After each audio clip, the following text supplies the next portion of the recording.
නිකන් නිදහසේ ඉන්නකොට රාත්‍රියේ ඔය ෆෝන් එක දිහාම බලාගෙන ඕක ඔබව ඉන්නෙම නැතුව හොඳට බුදුරජාණන් වහන්සේගේ ශ්‍රාවකෙක් විදියට කල්පනා කරලා බලන්න පින්වත්නි. ඇයි මම ඉපදුනේ? මාව ඉපැද්දුවේ කවුද? මාව ඉපැද්දවපු හේතු මොනවද කියලා බලනකොට පින්වත්නි බුදුරජාණන් වහන්සේගේ ධර්මයමයි පේන්නේ. ඇයි අපි ඉපදුනේ? ඉපදුනේ පින්වත්නි පෙර කර්ම සංස්කාර ගොඩනැගිච්ච නිසාමයි. පෙර කර්ම සංස්කාර ගොඩනැගුණු නිසාමයි අපි ඉපදිලා තියෙන්නේ. මොකද මේ අපේ අතින් කර්ම රැස් වෙලා තියෙන්නේ? කවුරු හරි බල කරලාද? නෑ පින්වත්නි, ලෝකය පාවිච්චි කරනකොට ඇහෙන් කනෙන් නාසයෙන් දිවෙන් කයෙන් මනසින් ලෝකේ අහුලනකොට ඒ අහුලගත්ත ලෝකේ තුරුල් කරගත්තේ වටිනවා කියලාමයි. ලෝකේ නම් වටිනවා, මේක නම් අතාරින්න බෑ, මේක නම් මගේමයි, මා තුල මේක පවත්තන්න ඕන කියලා වටිනාකමකින්මයි පින්වත්නි අපි ලෝකේ තුරුල් කරගෙන තියෙන්නේ. ඇයි මට එච්චර වටිනාකම් පේන්නේ? බලන්න පින්වත්නි, සාමාන්‍ය මිනිස්සෙකුට වටිනාකම පේන්නේ නැති, වටිනාකම පේනකොට භික්ෂුවකට වටිනාකම එච්චර පේන්නේ නැහැ. භික්ෂුවකට වටිනාකම පේන්නේ නැහැ. අපි බයයි ලෝකේ වටිනාකම අයින් වුණොත්, අපිට හරි බයක් තියෙනවා ලෝකේ වටිනාකම අයින් වුණොත් ජීවිතේ අභියෝගයට ලක් වෙයි කියලා අපිට බයක් තියෙනවා. පින්වත්නි, වටිනාකම නොපෙනෙන තරමට ජීවිතේ සැහැල්ලු වෙනවා. වටිනාකම පේන ප්‍රමාණය වැඩි වෙන්න පින්වත්නි ඒ ශ්‍රාවකයා තුල අභ්‍යන්තරික පීඩාව හරිම වැඩි. අද මිනිස්සු පීඩාවෙන් ඉන්නේ.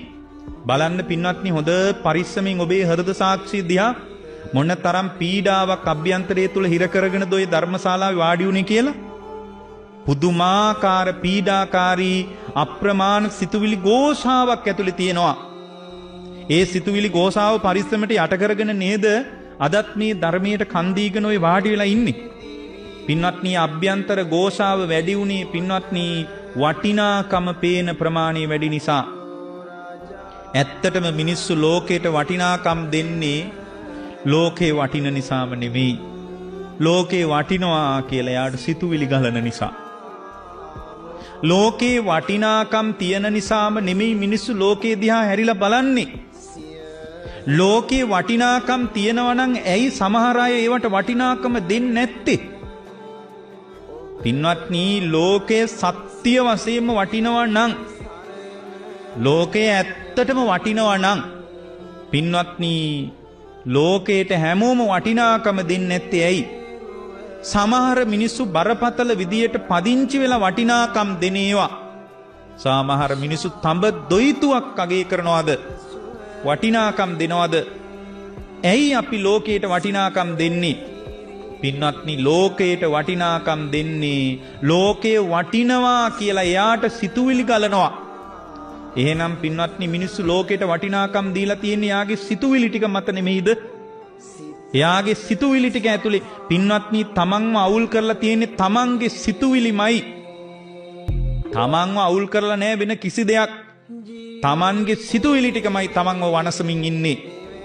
ලෝකයේ ඔබව අවුල් කරන කිසි පුද්ගලයෙක් කෙනෙක් දෙයක් නැහැ පින්වත්නි. තමා තුල ගොඩනැගෙන සිතුවිලි ටිකම තමන්ව අමාරුවේ වට්ටමින් ඉන්න වෙලාවකයි අපිට මේ බණ ඇහෙන්නේ. අපි දන්නෙත් නැහැ අපි මේ සිතුවිලි ටික නිමාව අනාථ කරන්න කියලා. පින්වත්නි, ඔබ තුල පවතින සිතුවිලි ටිකමයි නැවත නැවත ලෝකයට ඔබව එකතු කරලා තියෙන්නේ. ලෝකයේත් එක්ක සංයෝග කරලා තියෙන්නේ. වටිනාකම් සහිතව ඔබට සිතුවිලි ගලන්නේ කුමක් නිසාද පින්වත්නි? සිතුවිලි ගැන අවබෝධයක් නැති මට්ටමට අවිද්‍යාව තුල අන්ධ මන්ද වෙලා ඉන්න නිසායි. මෙන්න මේ විදියට බලනකොට පින්වත්නි Tamanගේ අභ්‍යන්තරය තුල මොකද්ද මේ වෙලා තියෙන්නේ කියලා පැහැදිලිව පේන්න ගන්නවා. මේ පැහැදිලි දැක්ම නැති තාක්කල් එයා හැමදාමත් ලෝකෙට අභියෝග කරනවා. ලෝකෙ වෙනස් කරන්න හදනවා.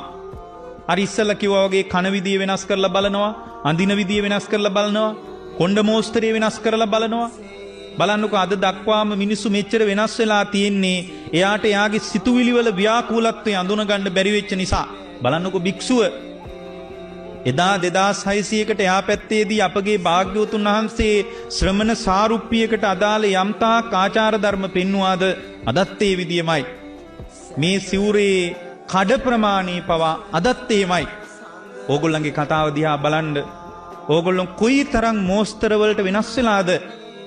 ඕගොල්ලන්ගේ කොණ්ඩ මෝස්තර කොච්චර වෙනස් වෙලාද? ඇඳුම් පැළඳුම් වෙනස් වෙලාද? කතා කරන විලාසිතාව කොච්චර වෙනස් වෙලාද? හැරිලා බලන විදිය කොච්චර වෙනස් වෙලාද? පින්වත්නි, ඕගොල්ලෝ ගොඩාක් වෙනස් වෙලා. ඇයි එහෙම වෙලා තියෙන්නේ? ඕගොල්ලන්ට හිතෙනවා වෙනස් වුණාම ආස්වාදයක් ලැබෙයි කියලා. නමුත් පින්වත්නි, වෙනස් වෙච්ච එක මිනිස්සෙක්වත් සම්තෘප්තිකර ජීවිතයක් ඇතුලේ බැහැගෙන නැහැ. ඉස්සරහටත් බැහැගන්නේ නැහැ. ලෝකේ සිතුවිලි වෙනස් කරපු තැනක තමයි සද්ධාතනික ශාන්තියක් තියෙන්නේ. සිතුවිලි වෙනස් කරනවා කියන්නේ සිතුවිලි වලට අභියෝග කරනවා නොව සිතුවිලි ඇති වෙන නැති වෙන රටාව අවබෝධ කරගන්න එක විතරයි අපි කරන්නේ. සිතුවිලි පාලනය කරන්න යන්නේ අපි. පින්වත්නි, මේ සිතත් සිතුවිලිත් කොහොම පාලනය කරන්නද? පරණ හේතුඵල වලින් හැදිච්ච මේ සිත, පරණ හේතුඵල සහිතව මේ හිතට ගලාගෙන එන සිතුවිලි පින්වත්නි ඔබයි මායි කොහොම වෙනස් කරන්නද? ඒක අපිට කරන්න බෑ. හැබැයි අපට එක දෙයක් කරන්න පුළුවන්. එකම එක දෙයක් කරන්න පුළුවන්. ඒ තමයි පින්වත්නි, සිතුවිලි වල හැඩය අඳුන ගන්න පුළුවන්. සිතුවිලි ඇති වෙලා නැති වෙලා යන විදිය දකින්න පුළුවන්. සිතුවිලි ඇති වෙලා නැති වෙලා යන්නේ කුමක් මිනිසද, කුමක් නිසා සිතුවිලි හට ගන්නවද කියලා බුදුරජාණන් වහන්සේ වදාළ රටාවට තේරුම් ගන්න පුළුවන්. එහෙම තේරුම් ගන්නකොට මොකද්ද පින්වත්නි වෙන්නේ? සිතුවිලි වලට වටිනාකම ගිහින් ඒවා යථාර්ථයක් බවට, මේ මහ පොළොවේක යථාර්ථයක් බවට පත් කරගන්න කියලා එයා සිතින් කයෙන් වචනින් වැඩ කරන එක නවත්තනකොට එයා තුල ගොඩනැගෙන කර්මයේ නිරුද්ධ වෙන්න පටන් ගන්නවා. ඒ කර්මයේ නිරුද්ධ වෙනකොට පින්වත්නි, කර්මය තුලින් තමයි ඔයාලට මේ තුන් භවයේ වටේටම කරක් ගහන්න පුළුවන් වෙලා තියෙන්නේ. පින්වත්නි, ඕගොල්ලෝ තුල රැස්වෙච්ච කර්මයමයි පුනර්භවය හදලා තියෙන්නේ. ඒ බඳු ආකාරයට කර්මයේ නිරුද්ධ වෙනකොට පින්වත්නි, පුනර්භවය නිරුද්ධ වෙන්න ගන්නවා. පුනර්භවය නිරුද්ධ වෙනකොට පින්වත්නි, මේ ජරා මරණ ශෝක පරිදේව දුක්ඛ දෝමනස් උපායාස වලින් බැටකන මහා පීඩාකාරී ഘോഷාකාරී කතාව නිමා වෙන්න පටන් ගන්නවා. අන්නේ නිමා වෙනුවෙන් අපි මග බලන්න ඕන.